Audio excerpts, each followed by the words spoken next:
ঠাকুরগাঁয়ের হরিপুরে পহেলা বৈশাখ বরণ উপলক্ষে মঙ্গল শোভাযাত্রা। মোহাম্মদ বরকতুল্লাহের তথ্য ও চিত্রে বিস্তারিত। ঠাকুরগাঁয়ের হরিপুরে নানা কর্মসূচির মাধ্যমে পালিত হয়েছে বাংলা নববর্ষ।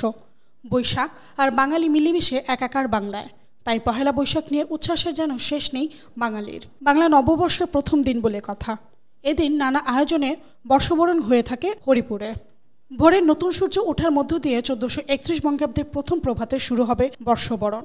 হরিপুর উপজেলার প্রশাসনের আয়োজনে সকাল 10টায় উপজেলা পরিষদ থেকে মঙ্গল শোভাযাত্রার র্যালি বের হয়ে প্রধান সড়ক কালীগঞ্জ বাজার হয়ে ফিরে আসে।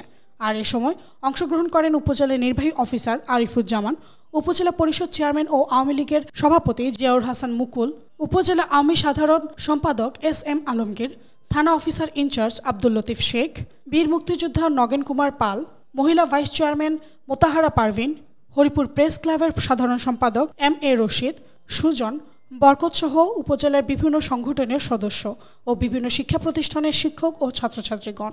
এরপর র্যালি শেষে সকাল 10:30টার সময় বাঙালি ঐতিহ্য ধরে রাখার জন্য উপজেলা পরিষদের ভেতরে পান্তা ভাত, ইলিশ মাছ, শুটকি মাছে ভর্তা, আলু ভর্তা, কাঁচামরিচ, পেঁয়াজ দিয়ে খাবার পরিবেশন করা হয়।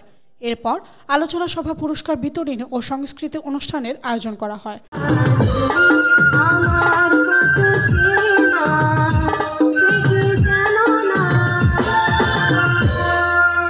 পহেলা বৈশাখে হরিপুরে প্রতিটি বছর দিনটি জাঁকজমকপূর্ণভাবে উদযাপনের জন্য জাতীয় পর্যায়ে ব্যাপক কর্মসূচিও নেওয়া হয়। তার ব্যতিক্রম এবারও হয়নি।